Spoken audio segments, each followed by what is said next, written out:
Manchester United hate is an illness.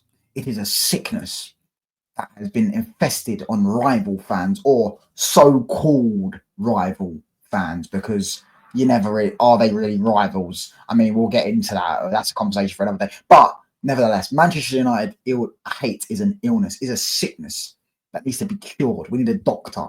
Get a doctor in the Premier League. Start inspecting certain football clubs, because the way that the logic just goes out the window anytime Manchester United is involved in the conversation. Anytime Manchester United is in the room, the logic just goes out the window. It's almost like there's an underbelly source of hatred. Is it because we are the biggest and best club in England? Is it because we ruined all their childhoods? Probably. But well, I'm sure we can get to the bottom of it. Starting off with this. Have a look at this. Oh, let's sort it out. Look at this. We'll go on to it. Hold on, where is it? Daily NUFC has stated just some of the failed signings Man United have made recently. Di Maria, Memphis Depay, Edison Cavani, Anthony Martial, Cristiano Ronaldo, Anthony from Ajax, Jadon Sancho, Paul Pogba, Maguire, Van der Beek, Falcao, Lukaku, Sanchez, Sesko, pal. Open your eyes. It's a graveyard. Now, I'm not even going to get on to some of these signings. Some of these signings are definitely failed signings. Some of them did not work out. Some of them, I think, aren't really failed signings. But I just want to, let's shoot the messenger here. We're going to shoot the messenger here, not the message first. We're going to shoot the messenger here. Daily Newcastle United Football Club. So he's a Newcastle fan. He's a Geordie. Mate, I hate to break it to you, but, you know, you have just won one trophy in 60 years. So if you want to go off failed signings, well, almost every single footballer that signed for Newcastle, including Alan Shearer, is a failed signing. They did not do their objective. Almost every single player in the last 60 years, apart from the current squad that have won trophies, that won a trophy, are a failed signing. So if we're really going to go there, we might as well just start listing off loads of players Newcastle has signed. Do you get what I'm saying? That didn't win a trophy. I mean, I don't even know where to start. We'd be here all fucking year, all day, all night. Oh, my days. Do you get what I'm saying? So the cheek for you to sit there and label a player like Paul Pogba, Martial, Cavani even, who scored in the European final. All right, we didn't win it, but still in the European final. Do you get what I'm saying? Even Anthony, these players have won multiple trophies for Manchester United. They would be legends at Newcastle. They would be legends for you. Do you get what I'm saying? But the self-awareness, as again, that Man United hate, that Man United illness, it's an illness, bro. It's a sickness that you need to be cured, bro. I hope one day you can find peace. I hope one day you could be cured of this sickness. Do you get what I'm saying? Sesko, pal, open your eyes. It's a graveyard. And you're a Newcastle fan. It's like he can go through lists of legend. I mean, even right now, your best player wants to leave you. Your best player wants to leave you. One of your greatest ever players in Alexander Isak.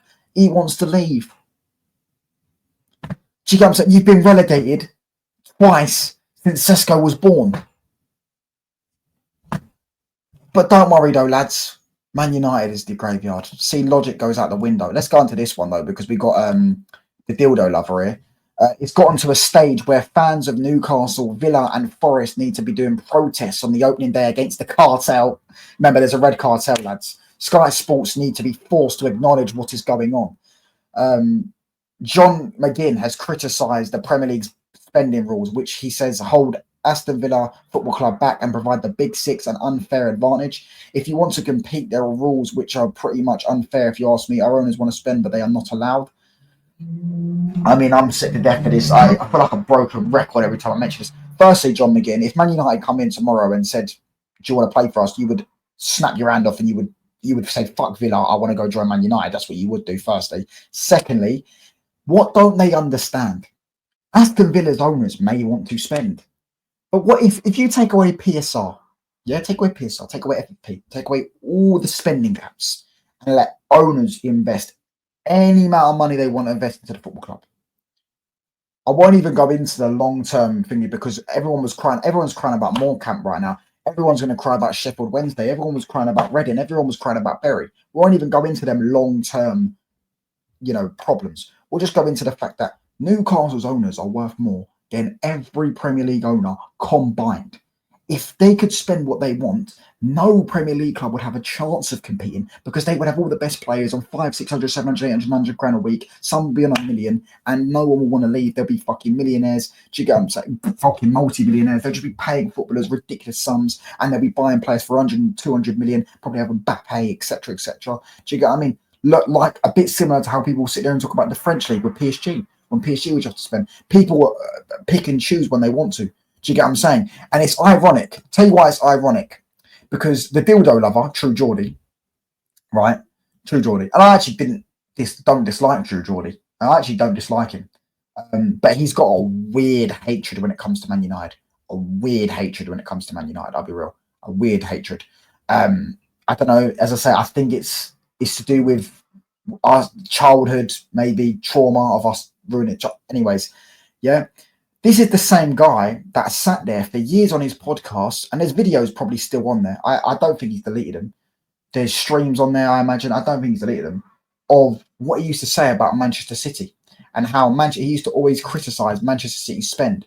He used to always criticise the fact that the Premier League were not stopping Man City from spending. The Premier League were just becoming a farmers' league because Man City was spending. Now, all of a sudden, Newcastle get these rich owners, and all of a sudden it's, we need to remove PSR. We need to allow Newcastle to spend what they want to spend. We need to make the Premier League so Newcastle can become competitive. It won't be competitive, brother. You will piss the league every year. I'll say it right now, because Newcastle would offer wages that other teams can't simply afford. The same way Chelsea and City went to becoming fucking shit teams. Well, Chelsea not so much, because City was a shit team, mid-table team, to win the Premier League within 4 years. Do you get what I'm saying? That's how it would be. It'd probably be even quicker. Newcastle would be buying all the best players. Isak would be on 600, 700, 800 grand a week. Do you get what I'm saying? A bit like the Saudi League. And everyone currently complaining about the Saudi League, like this, the owners of Newcastle can massively overpay for João Felix, Darwin Núñez, etc. for Saudi clubs, making our competition richer, but they can't invest in their players for the club. They actually own the league. Imagine making this make sense. And now, this is where the Man United hate comes in as well, because these are the same ones. I don't know too much about True Geordie. I would love to go back and find videos of True Geordie and what his thoughts are about the Glazers. However, I've seen similar content creators, not even similar content creators, just content creators and people in general. The Glazers can do what they want. They own the football club. They can take 2 billion out of our football club. But you know what? Man City's owners, they're bad for football because they pump 2 billion into Man City. But the Glazers, they're good for football. They should be able to do what they want because they take 2 billion out and they make the biggest and greatest club in England weaker and stop them from being, our full potential and competing. They're good, but the Man City owners, they're bad. Oh no, you shouldn't be able to spend money. Do you get what I'm saying? You shouldn't have to pump money into your football club. I would love to know everyone's thoughts on the Glazers. What are these people's thoughts on the... Oh no, that's right.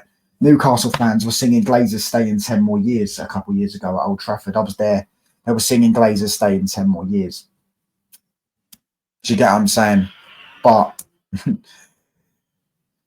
get what I'm saying? Don't bite the hand that feeds you, lads. Don't bite the hand that feeds you. And this would be, this was the last bit. This is the last bit. It would be no surprise to see Sesko pick Man United as they will offer higher wages. Probably not even true. Probably would offer less wages as well. Wage to turnover ratio, just another way the sport is rigged against ambitious clubs. Well, if we weren't ambitious, we wouldn't offer more wages than you. That shows we're ambitious, that we'd offer more wages than you. But yeah, anyways, I'm going to ignore that last bit because that's hilarious. I'm just going to choose the first bit. Sesko will pick Man United as they offer high wages. Remember when they made that rumour up that Man United were going to offer Mbuenu 250 bags a week? Well, it turns out he's on 150. Yeah, I've not seen any Newcastle fans say, fair play, do you know what I'm saying? Maybe he just wanted to join Man United, which he did. He literally said to Brentford, I will not leave Brentford if I don't join Man United. That was it. Do you get what I'm saying? He only wanted Man United. That is the truth. Do you get what I'm saying? Newcastle's wage to turnover is higher than Man United. It's actually true. Fucking hell, Spurs are in 42%. To be honest with you, I don't know what this means anyways. But listen, yeah. It's only about the wages. It's nothing to do with the size of the football club. It's nothing to do with the fact we've actually had more recent success than Newcastle. But we won a trophy last year. Yeah, we won a trophy a year and a half ago, mate. We also won a trophy the year before that. you remember when we beat you in the final 2-0 on your big day out of Wembley and sent you home crying? Do you remember that?